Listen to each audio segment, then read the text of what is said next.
Hello friends, back to my চ্যানেলে সবাইকে স্বাগতম জানাই। আজকে চলে এসেছি ধামাকাদার এক বিয়ে বাড়ির ব্লগ ভিডিও নিয়ে। তো আমাদের গ্রামে একটা দাদার বিয়ে ছিল, তো তাদের বিয়েতে নিমন্ত্রণ করেছে এবং আমরা রেডি হয়ে চলে এসেছি। তো এখানে কি কি ডেকোরেশন এবং কি কি খাবারের আয়োজন করা হয়েছে সম্পূর্ণ এই ভিডিওতে দেখাবো, তো স্কিপ না করে ভিডিওটা সবাই দেখতে থাকুন।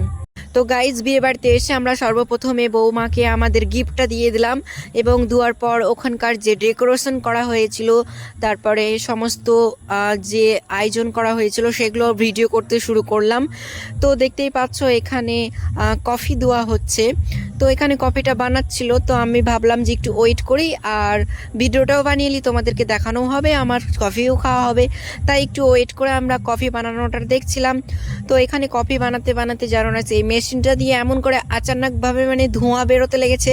আমি ভাবলাম যে এটা মানে বাস্ট হয়ে যাবে। তোমরা একটু লক্ষ্য করে দেখবে ভিডিওটা, যে একটু পরে এখান দিয়ে এমন করে ধোঁয়া উঠবে, কি আর বলবো। তো ফাইনালি আমি এই কফিটা পেয়ে গেলাম এবং খেতে বসে গেলাম এখানে। তো দেখো আমার পাশে এই দাদাটা রয়েছে, এই দাদাটাকেও নিমন্ত্রণ করা হয়েছে, খুব ভালো একটা দাদা। তো একসাথে আমরা দুজনে বসে কফি খাচ্ছিলাম আর গল্প করছিলাম এখানকার ব্যাপার নিয়ে। কফি খেতে খেতে দাদাটা বললো, চল আরেকবার গিয়ে বৌমাকে দেখে আসি, আমি তো দেখে আসিনি, তো চল আরেকবার দেখে আসি। তো আমি বললাম ঠিক আছে, তাহলে চলো আরেকবার গিয়ে দেখে আসি। তো এরপর আবার আমরা ওই বউ যেখানে বসে আছে সেখানে চলে আসলাম। আর বউয়ের পাশে যে বসে আছে ছেলেটা, তোমরা দেখবে একটু লক্ষ্য করে, সেই ছেলেটার সাথেই তার বিয়ে হয়েছে। মানে ওটা হচ্ছে দাদা আর ওটা হচ্ছে বৌদি, যেটা লাল কালারের পাঞ্জাবি পরে আছে, সে তার সাথেই বিয়ে হয়েছে ওই মেয়েটির, মানে বউটির। আর এখানে খুব সুন্দরভাবে ডেকোরেশন করা হয়েছে এবং ক্যামেরাম্যান ছিল, তাদের ভিডিওর পুরো লোকেশনটা ভালো করে ভিডিও করছিল এবং খুব সুন্দর একটা ভিউ করেছে, জায়গাটা দেখার মতন ছিল আর কি। তোমরা পুরোটা দেখলেই বুঝতে পারবে। সো গাইজ, বিয়ে বাড়ির ডেকোরেশনগুলো আপনাদের কেমন লেগেছে অবশ্যই কিন্তু কমেন্টে জানাবেন। আর এরা হচ্ছে মধ্যবিত্ত বাড়ির আর গ্রামের বিয়ে, বুঝতেই পারছো, যতটুকু পেরেছে সামর্থ্য ততটুকু তারা প্যান্ডেল করেছে এবং বিয়েটা সুন্দরভাবে কমপ্লিট করার চেষ্টা করেছে। তো আপনাদের কেমন লাগছে এই জায়গাগুলো এবং এই বিয়ে বাড়িটা, তো অবশ্যই কমেন্টে করে লিখে জানাবেন আপনারা। সো গাইজ, বিয়ে বাড়ি এসে তো ডেকোরেশন দেখা হয়ে গেল, বৌমা দেখা হয়ে গেল, গিফট দেওয়া হয়ে গেল, কফি খাওয়া হয়ে গেল। এবার হচ্ছে আসল খাওয়া, যেটা ডিনার, যেটার জন্য এত আয়োজন, এত মানুষ, সেটার এবার শুরু। তো আমরা বসে গিয়েছি খাওয়ার এখানে, মানে বুঝতে পারছো যেখানে ভোজ হচ্ছে আর কি, সেইখানটাতে। তো সেখানে দেখো সবাই খাওয়ার জন্য ওয়েট করছে এবং জায়গাটা ফাঁকাই ছিল, অত গ্যাঞ্জাম ছিল না। গ্রামের মানুষ, বুঝতে পারছো, সাধারণ বিয়ে বাড়ি, তাই সাধারণ মানুষজনই এসেছে, এখানে কোনো হাইফাই কিছুই নেই, দেখতে পাচ্ছ তোমরা সম্পূর্ণ। তো এখানে বসে থাকতে থাকতে পেপার চলে আসলো টেবিলে পাড়ার জন্য। এরপর আস্তে আস্তে এক এক করে সমস্ত খাবার জিনিসগুলো আমাদেরকে সার্ভিস করা হলো এবং কি কি এখানে খাওয়ার দেওয়া হয়েছিল সম্পূর্ণ আপনাদেরকে দেখাবো, আপনারা দেখুন। কিন্তু একটা রিকোয়েস্ট সবার কাছে, যে কেউ লোভ লাগাবেন না, ঠিক আছে? ভিডিও দেখবেন, দেখুন, কিন্তু লোভ লাগাবেন না, কারণ লোভ লাগালে আমাদের পেট ব্যথা করবে। ওই কারণে বলছি, কেউ লোভ লাগাবেন না, সবাই দেখুন, এনজয় করুন, আর ভালো লাগলে বন্ধুদের সাথে শেয়ার করুন। আর আপনারাও বিয়ে বাড়িতে গিয়ে বিয়ে বাড়ির ব্লগ করুন, তাহলে খুবই ভালো লাগবে। তো দেখতে পাচ্ছ এখানে পাতা, গ্লাস, জল এবং টিস্যু এবং জলজিরা এবং মাংস, দাঁতে লেগে থাকবে খোঁটরানোর জন্য কাঠি। এবার খাবারের নামগুলো অ্যানাউন্স করে দিই আপনাদেরকে।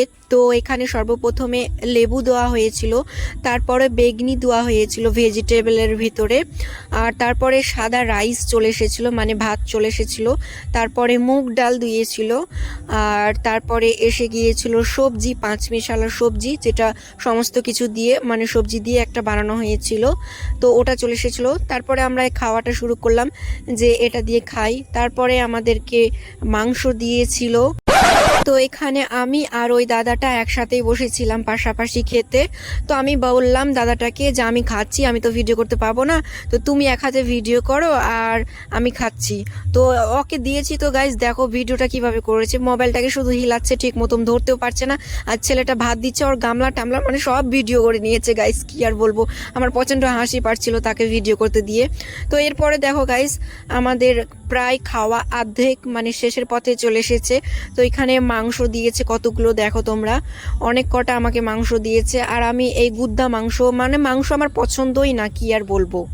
এমনিতে আমাকে মাংস ভালো লাগে না, আমি একবারই মাংস চেয়েছি, দুবার আবার এসে আমাকে মাংস দিয়ে দিয়েছে যারা সার্ভিস করছে তারা, কি আর বলবো। তো দেখো এখানে আমাদেরকে আইসক্রিম, মিষ্টি, চাটনি, তারপরে যা যা ছিল খাবারের আইটেম সব কিছু আমাদেরকে দিয়ে দিয়েছে খেতে। প্রায় এখন শেষ হয়ে গেছে, এখন শুধু মিষ্টি খাবো আর আইসক্রিম খাবো। তো গাইস এখানে আমি 2 চামচ ভাত খেয়েছি শুধু। বিয়ে বাড়িতে এসে আমি বেশি খাবার খেতে পারি না, এত লোকজন থাকে আর এত রকমের খাবার থাকে, আমি কনফিউজ হয়ে যাই যে কোনটা ছেড়ে কোনটা খাবো। ওই কারণে ঠিক মতন খাওয়াই হয় না বিয়ে বাড়িতে এসে। 2 চামচ, শুধু 2 চামচ ভাত খেতে খেতেই সবার গিরে এতগুলো ভাত তরকারি খাওয়া হয়ে গেল। আর আমি শুধুমাত্র এই 2 চামচ ভাত খেতেই আমার মানে কি আর বলবো, 1 ঘন্টা লেগে গেল মনে হচ্ছে। তো এখানে দেখতে পাচ্ছ ওই দাদাটা মিষ্টি খাচ্ছে, চাটনি খাচ্ছে, কত ঢং দেখিয়ে দেখিয়ে আমার তো ভীষণ হাসি পাচ্ছিল। আর আমি কি আর করব, আমার তো সব খাওয়া কমপ্লিট হয়ে গিয়েছিল, শুধু আইসক্রিমটা খেতে বাকি ছিল। তাই ভাবলাম যে এবার আমি আইসক্রিমটাই বসে বসে খাই আর আপনাদেরকে দেখাই। তো সবাই কিন্তু দেখবে, হ্যাঁ, আর একটু কমেন্ট করে জানাবে যে আমার মতন তোমাদের কার কার আইসক্রিম খেতে ভালোবাসো, ঠিক আছে? তো বিয়ে বাড়িতে আগের যুগে কত সুন্দর দই মিষ্টি দিত, কিন্তু এখন দিন দিন একদম মানে কি বলবো সব কিছু চেঞ্জ হয়ে যাচ্ছে, ওই কারণে দই দেয় না, এখানে আইসক্রিম দিচ্ছে, সব কিছু চেঞ্জ হয়ে যাচ্ছে। আর কি বলবো, সবই মেনে নিতে হবে, কিছু করার নেই গাইস। আর একটা কথা গাইস, বিয়ে বাড়িতে ভিডিও করতে বসেও শান্তি নাই, সবাই কিন্তু আমাদের দিকে দেখছে যে আমরা কি করছি, ভিডিও কেন করছি। মানে ওরা এখনো তো এই আগকার যুগে পড়ে আছে, তাই এখন এন্টারটেনমেন্টের ব্যাপারে এবং এই অনলাইনে সোশ্যাল মিডিয়ার ব্যাপারে কিছুই জানে না গাইস। তো কিছু করার নাই, সবাই দেখছে দেখুক, আমি নিজের চরকায় নিজে তেল দিচ্ছি, নিজের মতন ভিডিও বানিয়ে যাচ্ছি, আর সবাই দেখতেই আছে, দেখুক, কি আর করব। গাইস এই ভিডিওগুলো কে কোথায় থেকে দেখছো অবশ্যই কিন্তু কমেন্টে লিখে জানাবেন, এবং কষ্ট করে ভিডিও করছি অবশ্যই কিন্তু একটি লাইক দিয়ে পাশে থাকবে।